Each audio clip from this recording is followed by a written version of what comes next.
The House Speaker Kevin McCarthy has had his hands on the gavel for just over 2 weeks now, and if you're a person in power, you better believe your expert fact checker Daniel Dale is watching your words.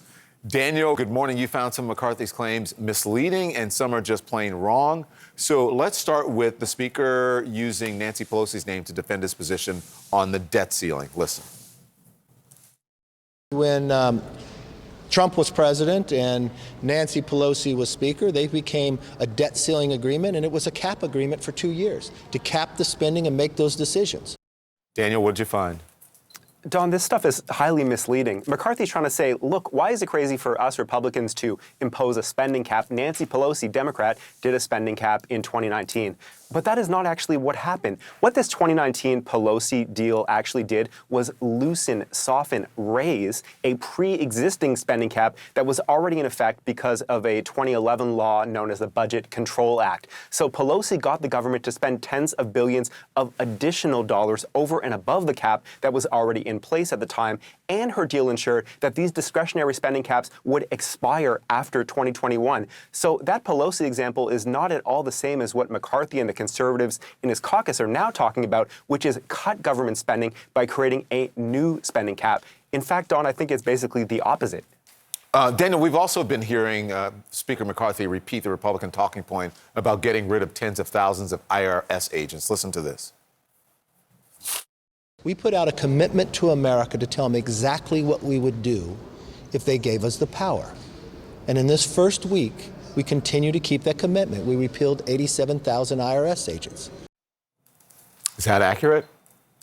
Don, McCarthy is wrong in two ways here. First of all, House Republicans didn't actually repeal anything. They did vote to repeal. They passed a bill to repeal more than $70 billion in new IRS funding. But that bill is not going to get through the Senate or President Biden, so they have not changed the law. Second of all, this frequent Republican talking point you hear about how Democrats are hiring 87,000 new IRS agents is just not true. It's an exaggeration. The Inflation Reduction Act that Biden signed into law last year includes $80 billion in additional funding for the IRS. That will very possibly allow the IRS to hire tens of thousands of additional employees. But not even close to all these employees, Don, will be agents, the people who conduct audits and investigations, sometimes frighten people. Non-agents make up the vast majority of the IRS workforce, and many of the newly hired employees we know will be in things like customer service and operations, in IT.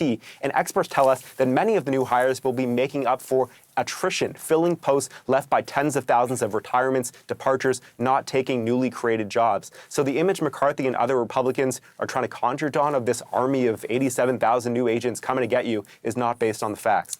McCarthy also echoing Trump's claim that federal law enforcement was wrong for executing a search warrant at Mar-a-Lago, his resort, something the FBI says resulted in the recovery of more than 100 government documents marked as classified and hundreds of other government documents as well. Is this claim true, Daniel?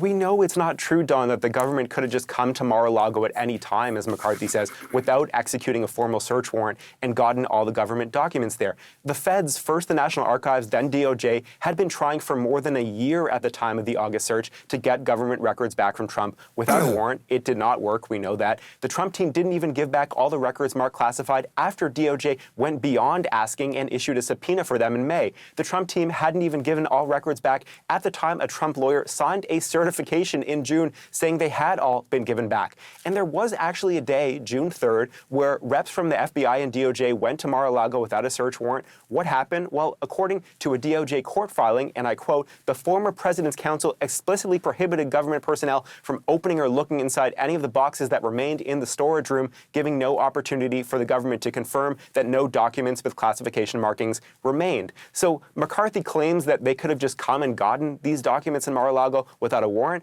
Well, they were there. They weren't even allowed to look, let alone take anything, Don.